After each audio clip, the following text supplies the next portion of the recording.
Hey there, Samhain from the Dead Red Lips. Just wanted to get a bit more involved on some social media posts really. I'm a big fan of watching TikToks, Instagram Reels, YouTube videos, whatever you might want to, whatever, where people talk about their equipment, their gear, their influences, their styles, that sort of thing. It's dead interesting to me. So hopefully this might be interesting to you guys out there. Who knows?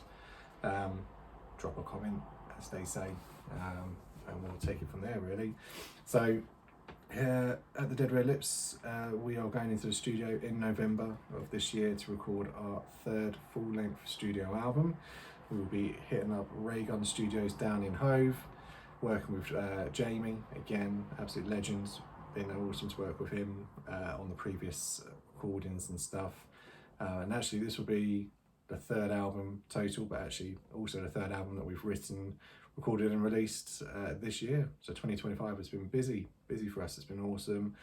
And we can't wait to see what 2026 has in store. So that's what this video is going to be a little bit about. Not going to give away too much.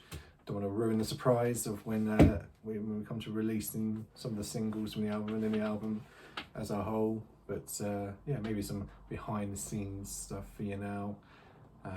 We have loads of behind the scenes footage on YouTube from previous recordings. That's always good fun to go back and watch, good memories.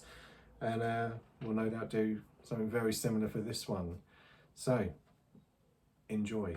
I'm just gonna do some playing, muck around, and then talk to you a bit about what I use and sort of how I do what I do.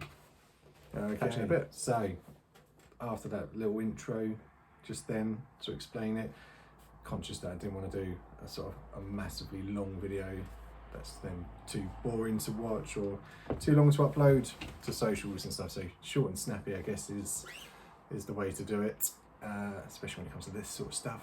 But yeah, so I am extremely lucky. I do work full time, but I do work from home. So whenever I get a spare moment between the old day job, I have my guitar at hand, guitar there, amps ready to go, pedals plugged in and ready. So whenever the moment strikes and something comes to mind, or I just have a spare bit of time in the day to plug in and play and mess around, I invariably come up with something that's worth sharing with the rest of the band, and invariably that's how most of the tracks get started. It's a quick idea that I've come up with, do a little video, share it with the gang in the old WhatsApp group, and then we run with it. Effectively, that's how we've managed to sort of write and record as much as we have done this year already, and long may it continue. All the time that I'm able to sort of get creative and share that with the guys, the more that we'll be able to get done as well. So yeah, I'm extremely lucky in that sense. I do my work, I do get my job done. So yeah, it's a balancing act, but it's pretty good fun. So anyway, that's video 2 done for the day. Moving onwards for the next one. That's enough waffling, which I'm quite known for. So enough waffling now. Let's just get down to some playing.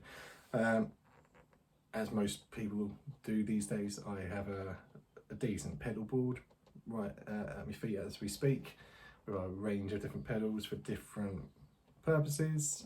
Again, it's always fun to geek out on the gear stuff. So I'm just going to just have a little bit of a jam and a play along using some of the different pedals and whatnot, and then yeah, when we look at the pedals in a bit more detail, again, let us know if that is of any interest. Enjoy.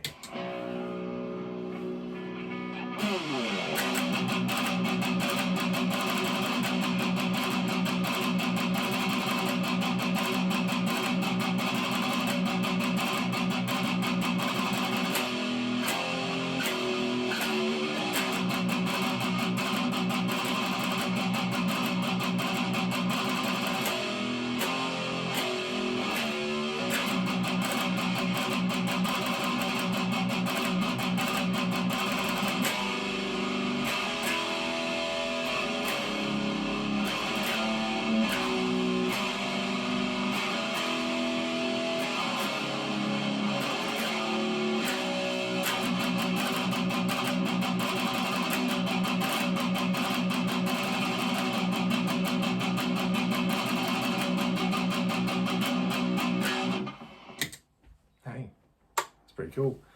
No idea what that is. That literally just came to me in the moment, and who knows, that could go on to become something more later down the line. But just to quickly talk through some of the gear and stuff that I predominantly use. So as you can see, got myself a lovely white with black hardware. So the hardware has been added on just to sort of spruce up the overall look of it. But this is my favourite guitar that I own.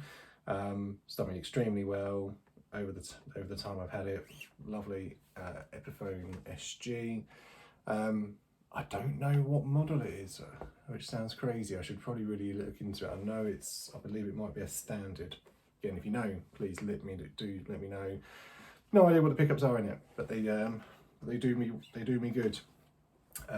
Again, like most players, I predominantly use the old bridge pickup and have the net pickup set to 0, so it's a bit more of a kill switch when needed. Yeah, I've always been a massive fan of SG guitars anyway, so when I was able to get my hands on one, I was over the moon, to say the least. But yeah, it plays as beautifully as it looks, is what I would say. And I don't think I will ever part ways with this. Even if I stopped using it, I would definitely be keeping it forever. So I guess, yeah, moving on, that's the axe, that's the main thing, obviously, that this is all about. So that little bit there was played directly through a US Dream distortion pedal, which I got off eBay. Now, it was made by a dude in the UK, very well built and delivered pretty quickly, and as you can tell, it has a real sort of crunch to it, and that sort of real almost sort of slashy sound to it when you're sort of really picking along, especially when it's all palm muted and just open stringed or whatever. Can't lie, I've literally got the dials all turned up as high as they would go on tone and the distortion part, hence why there was a fair bit of like feedback going on. But yeah, it's a proper crunchy, heavy distortion pedal. So I've already decided this is going to be the sort of pedal and the sound I'm going to be using on our upcoming album, Avengers of the South. That's the album name. So yeah, we've done a few little teasers online, so keep an eye out for that in the future as well, for some more promo drops and whatnot. But yeah, that will predominantly be the pedal I'm going to use for all the heavy stuff. Now, us at the Dead Red Lips, we do like to mix it up a bit. That's why I've got quite a few different pedals, albeit 3 distortion pedals and 3 fuzz pedals. But yeah, anyone that knows anything knows that they all do a slightly different job. So when called upon and when needed, it's nice to have that variety, especially around tones and sounds and overall feel. For me, a big thing about it is like how the sound feels when you're playing it, not necessarily just how it lands in your ears. Now it sounds a bit odd, yeah, but if you know, you know.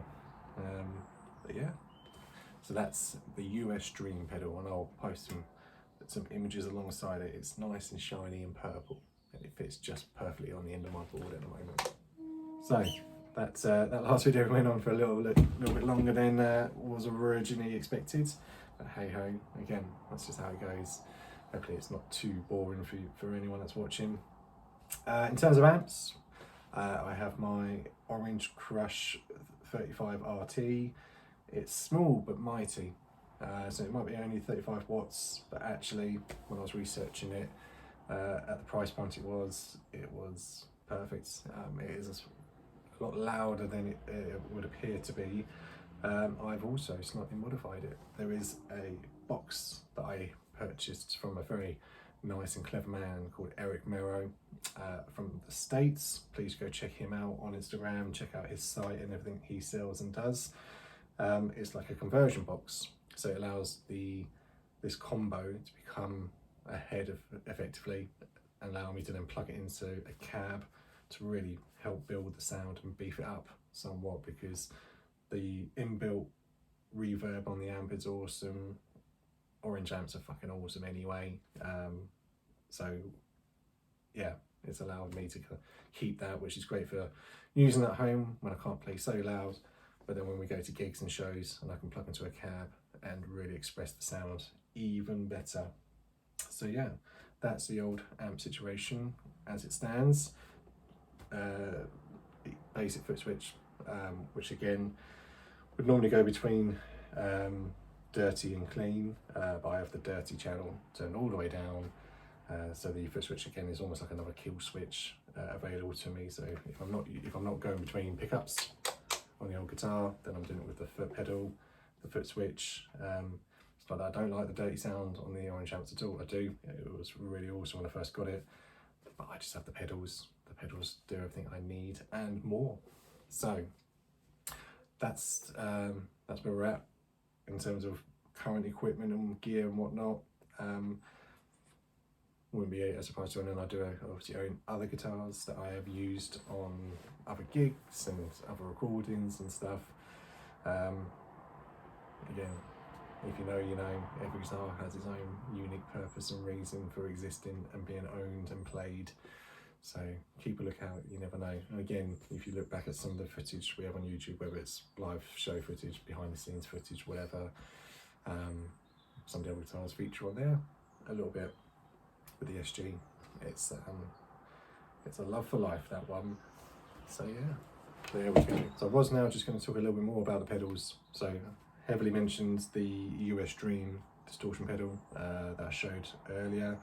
As I said, that's probably going to be like the sound I'm going for with the Avengers album that we are in the process of finalising ahead of recording in November. And as I said, that is one of 3 distortion pedals I have on the board. So I also have a metal distortion pedal, which, funny enough, I don't use for its high gain functionality. I sort of use it as a, don't know, hard to describe. The best way to do it is probably to show you. So as you can see, it's still distorted. But it's got a couple of options, obviously volume and tone, but it's just got one nice big distortion knob in the middle. So that's turned to around about just after 12, if we were looking at it from a clock point of view. And I would use it on sort of intro-y stuff, maybe interludes, middle 8 kind of pieces where, you know, we're bringing the song down a wee bit to then go back out again. So it'd be used on something like this.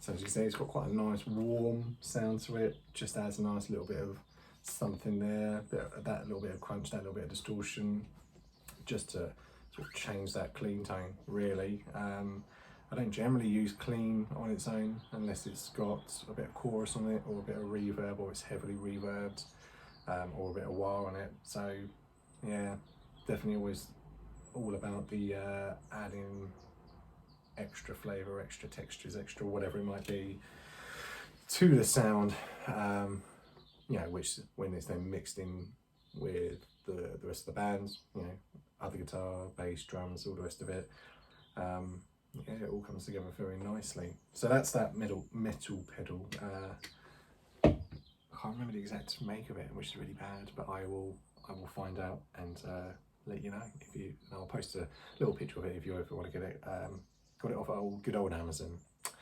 I know that much. So that's sort of 2 out of 3 distortion pedals. The third distortion pedal, which again is a fairly new purchase, got it at the same time as the US Dream one. Again, so it was from the same dude on eBay that made the US Dream one, and this is a crunch distortion. Again, it's just a pretty simple 3 knob dial. Fun fact about this one, it would appear that in the assembly process, the labels for the dials were mixed up. So the gain dial is actually the volume dial, and the volume dial, believe it or not, is actually the gain dial. The tone one seems to be absolutely fine, but this one, again, it's got a good sound to it. It doesn't have so much of the crunchiness of the US Dream, but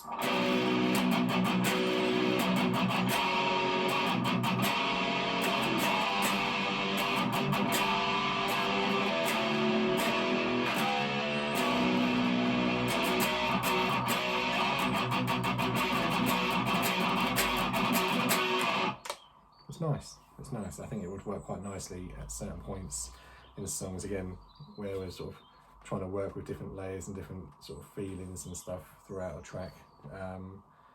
Again, that one isn't turned all the way up like the US Dream one. Again, I've sort of slightly tweaked that one to have its own unique sound and whatnot as well. So yeah, 3 distortion pedals. Who would believe when you play in a metal band that you'd have more than just the one?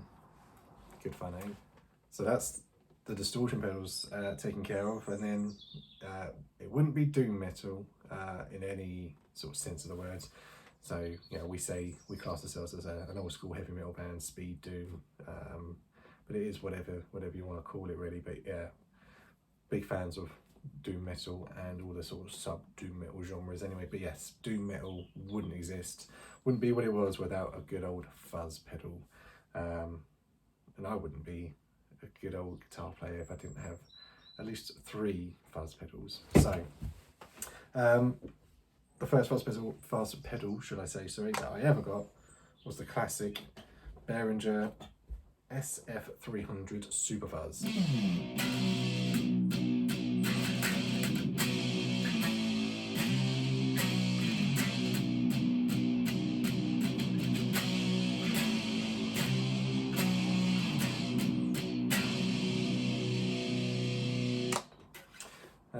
Again, for those of you that know the pedal well, there are 3 different little options. You've got Fuzz 1, Fuzz 2 and Boost, as well as the usual dials on it anyway. For me, this one is a great one to use when it's sort of big chords. There's not so much like palm muting or chugginess going on when it's sort of very flowy. So the track Witch King of I Slay Giants, that's the last track on that album, and the only time we've played it live was then recorded on, or it then features on the live album that we have live at the Brunswick, live from the cellar, and because the way that song is played, it's very sort of just constant chord playing and low sort of real palm muting that, and it works really well on a track like that. So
so there you go. Yeah, it's got a really beefy, really warm, proper fuzzy sound to it. So yeah, it's an awesome pedal.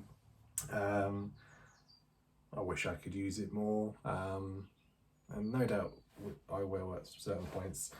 Just quite a few of the songs that we kind of do these days are more heavy in terms of like that speed. So where you want to kind of like that precision sound, especially like if there's like some sort of real fast picking going on or whatever. Yeah, it would kind of get a little bit muddled or a little bit lost using that pedal potentially. I've then got a Jimmy Fuzz from Stritch, which is a lovely bright yellow, slightly orangey pedal with some stars, and right by the sort of switch for it, someone that looks like Jimi Hendrix, just a big afro hairdo going on there, which is good fun. Again, this one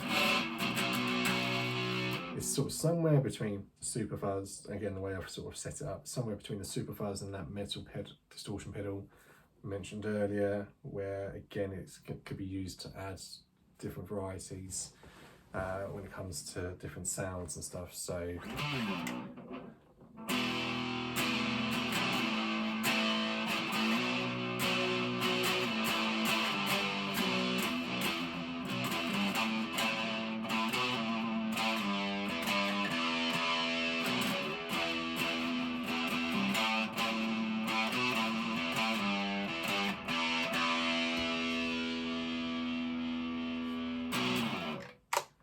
again, it's got a nice warm sound to it. It helps, it's better at picking up sort of more of those individual notes. But yeah, obviously it doesn't have the same level of crunch or distortion as the distortion pedals do. But yeah, I've managed to sort of work out a way to use this pedal, and again, it will probably feature a little bit more on again the upcoming Avengers of the South album. Now, the last fuzz pedal is one that I've sort of used right the way through up until getting that US Dream pedal. So every gig, every album, every recording, whatever, bar a couple of tracks as mentioned, it's this Voodoo Octave pedal. I'll be honest, don't really use the octave part of the pedal. I just use it for its fuzz functionalities. It's a great big green box of a pedal, but it's served me very well for a very long time.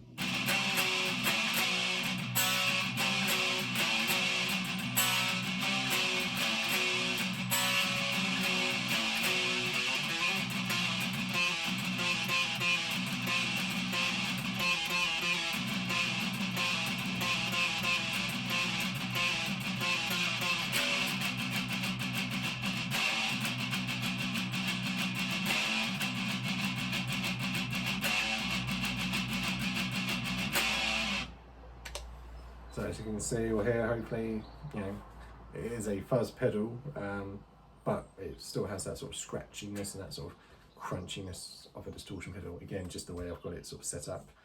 Yeah, which is quite fun, really. So yeah, distortion pedals, fuzz pedals, pretty much covered. There's only a couple left to go through. So yeah, if you've made it this far, well done, and thank you. But yeah, we're nearly done, nearly done. So if you've made it this far, well done you, and thanks for sticking it out. You clearly don't have much to do with your spare time than listen to a ginger haired bloke with a beard ramble on about his gear and stuff. But yeah, if you've enjoyed it, appreciate it, that's awesome. Thank you very much. So lastly, a couple of things to go through. So standard clean channel, a little bit of reverb on there. Got a reverb and delay pedal that I do use, and again, when I use the reverb side of it, it's heavily reverbed, again, just to add some real niceness to it all. So again, just as an example of something that I would use it on.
that's it. So again, the reverb pedal, it features heavily on that Witch King song again, especially on the intro, again just to sort of help build some sort of atmosphere with it, with that playing size, as you can sort of hear. It forces you to be a bit more careful with how hard you're hitting certain strings, yeah, especially if it's something that's a little bit fiddly.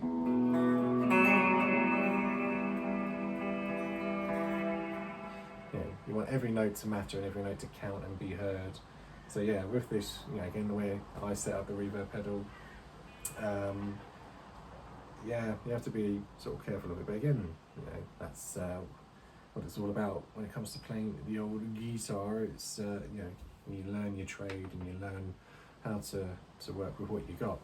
And then lastly, the last pedal I've got is a Sonic Cake modular pedal. So there's a whole host of awesome effects on there. The two that I mainly use are the chorus and more recently the auto wah. So I did at one point have a wah volume pedal on the board, but due to a couple of unforeseen incidents, shall we say, live, where I was using the wah function and then accidentally clicked it too hard, and it then turned into a volume pedal where I then had to turn the volume all the way down. And when I then went to go kick into the main riff of a song, nothing was there. Yeah, not fun at a gig, but you live and learn.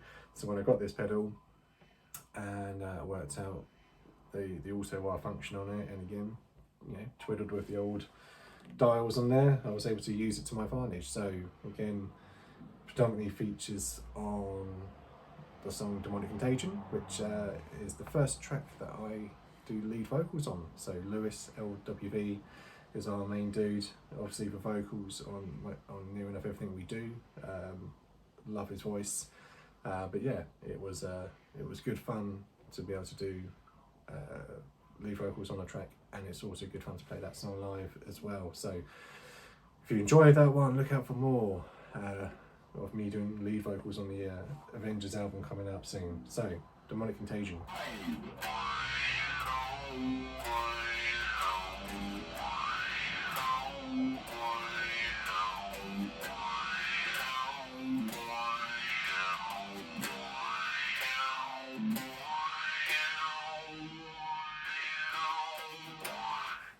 Good fun. Again, like any playing, it forces you, you can obviously adjust it, depth and the rate and all the usual bits and pieces on it, but I think ultimately it comes down to that sort of how you play it, how you feel it, what tempo you're playing at, and all that sort of fun stuff as well. So that, across however many videos this has been, is in a nutshell the gear I use and the main guitar I use. I think an understated element of guitar gear is picks that get used. Now apologies that this one is a little bit grubby. I haven't had to change it because, believe it or not, even through loads of play, loads of use and whatever, it has not hasn't sort of worn down or anything, which is very bizarre. So this is a Dan's Guitar Store. It's a 1.5, so it's quite chunky. It's one of their precision picks. The grip on it is awesome. As I say, that point there, that is very sharp, and I've seen videos where people have like cut cans open with the end of the pick. So again, where we are sort of moving forward with a slightly faster, or I'm getting more into playing some lead parts and stuff, being able to rely on the pick in your hand is key. And I've used loads and loads of different picks over the years with varying results and sort of likability, whatever. But this one, it literally just stays where it is once it's in between your finger and thumb, and it doesn't, and it's the right size. The amount of the pick that I then expose to the string yeah, it's just perfect. I wish I'd found these picks sooner. Great value as well. I think it was something like silly, like £6, £5 or whatever it was for a pack of 10. As I said, I've still got the other 9 sat ready to go, because this one is still going strong. So yeah, long may that continue. But yeah, big fan, big advocate of Dan's guitar precision picks, the 1.5. So again, there are various different options out there. I think there's a pink one of this as well, which I might have to get for just for a bit of variation, a bit of fun. But yeah, no, loads of guys that we've gigged with recently who again also use these picks. So good work, Dan's Guitar Shop. Long may it continue. I'll leave links to people that I've mentioned. So Eric Miro for the awesome sort of conversion box that I have on the back of the orange RT35. That allows me to use it on a cab. These picks I'll leave a link to and everything. Pedals, I'll do some pictures and stuff. You know, if I had more resources and all the rest of it, or even a bigger board, you know, I would definitely have some even more awesome pedals. But yeah, thanks for watching, and we'll see you at the next one.